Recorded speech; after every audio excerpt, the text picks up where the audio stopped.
guys, this is going to be my 2-week postpartum update.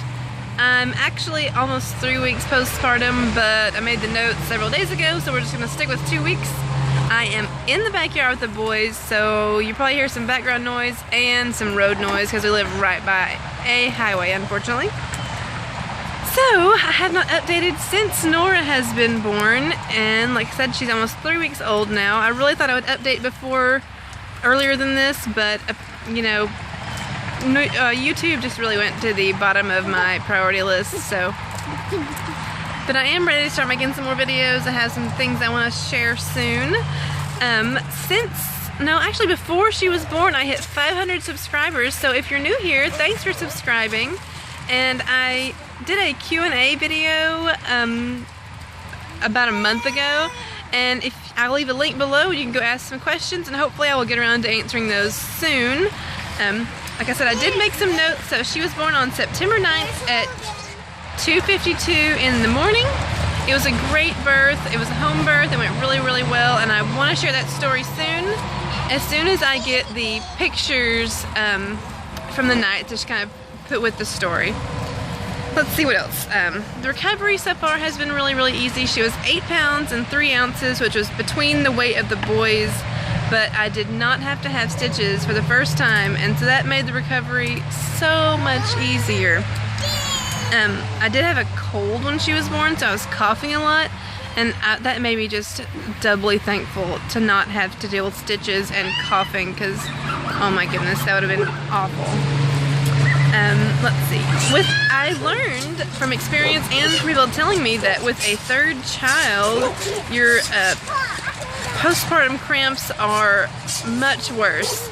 The day she was born at 3 in the morning, so you know, the rest of the day, I had the most terrible cramps that made me just kind of nauseated from the pain, and they were really, really bad, but it only lasted like 24 hours, and then it was a lot better. I used Advil to kind of just deal with that. Let's see.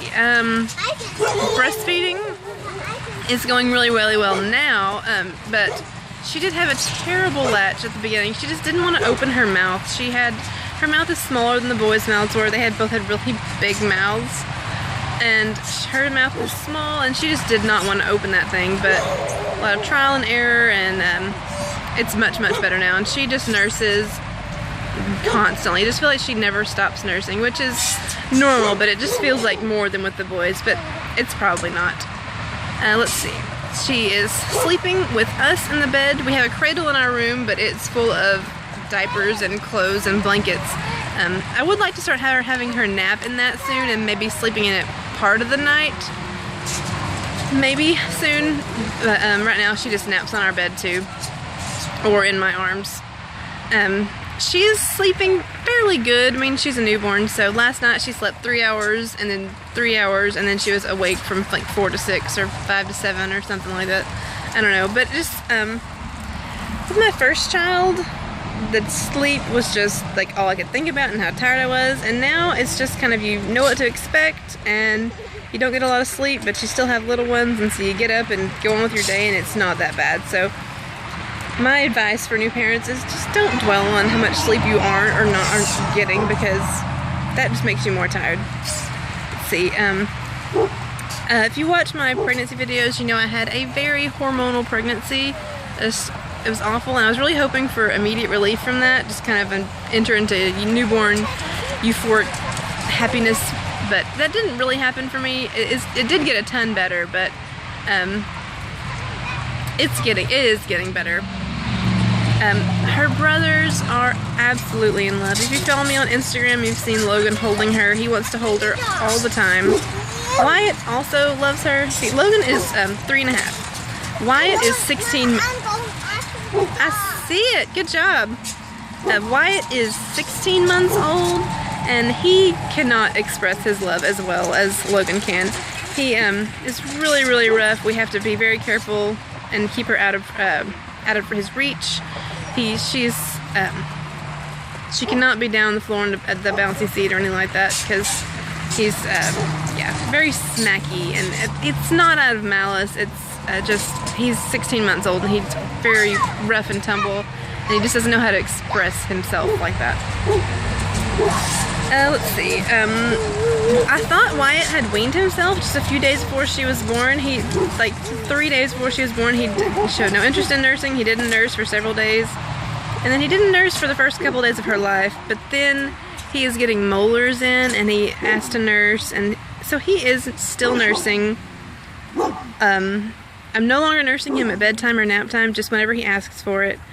And he's nursing anywhere from 1 to 3 times a day, which I'm kind of happy with because now I don't have that nursing aversion like I had when I was pregnant, and so I'm getting to enjoy a little bit of that special toddler nursing with him. He's only 16 months, Logan nursed for 25 months, so it's the ball's in his court right now, and whatever he decides is what we're going to do. I only nurse if he asks, I nurse him when he asks, and so that's what's going with that.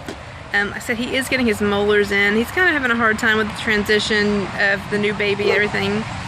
He cries a lot, but we get outside in the mornings and spend a lot of time outside, and it really helps both of the boys. Let's see, I have been home alone now for several days. Not in a row, but I mean, my husband's back at work, is what I meant by that. And it's going pretty well. Somebody always needs something. It's hard to take it easy with three and under. Somebody always needs something. Somebody always needs their booty wiped. So thank you guys so much for watching. Hopefully you'll see more from me soon. And yeah, bye.